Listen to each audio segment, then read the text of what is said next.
Every political system on Earth collides with the same unyielding force: biology. Leaders get old, their health fails, and their time inevitably runs out. This biological clock creates a specific tension that political scientists refer to as the crown prince problem. The mechanics are straightforward. The moment a ruler names an heir, the chosen successor inherits a clear advantage.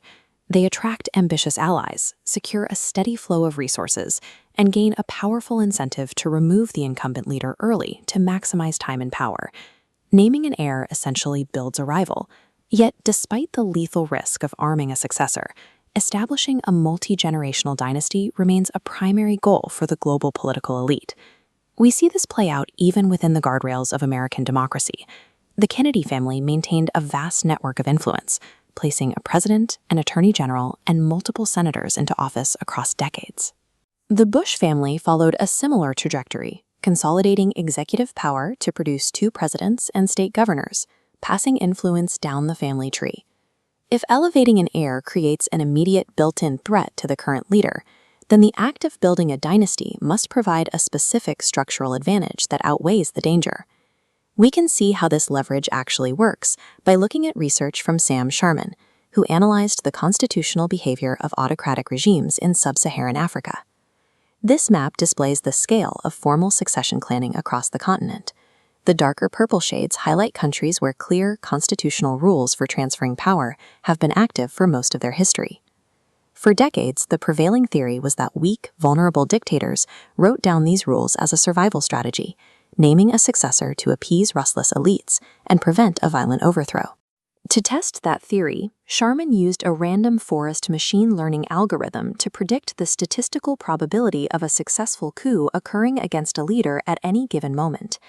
This chart plots succession rule probability against coup risk. As overthrow danger increases, the likelihood of naming a successor sharply declines.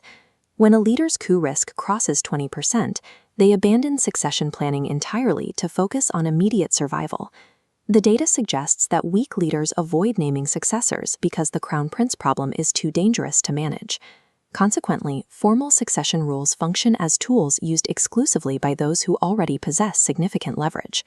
In this context, an heir functions as a political luxury good, a move that requires a massive surplus of power that a leader can afford to spend. Choosing a successor angers rivals.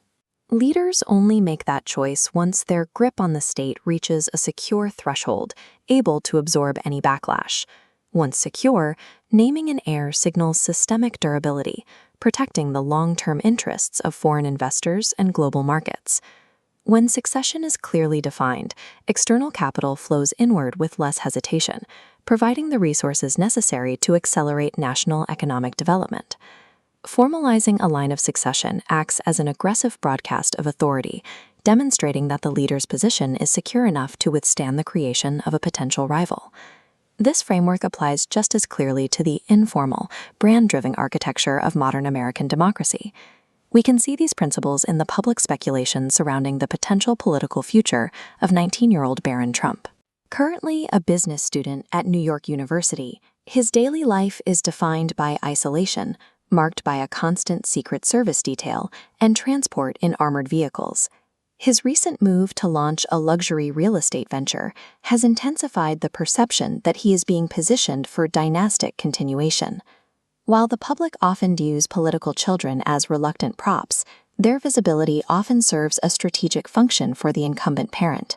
An heir standing in the wings reinforces the idea of a movement that extends beyond a single individual's term. Whether codified in a dictatorship or debated in a democracy, a visible heir apparent signals that a leader has reached a state of total control.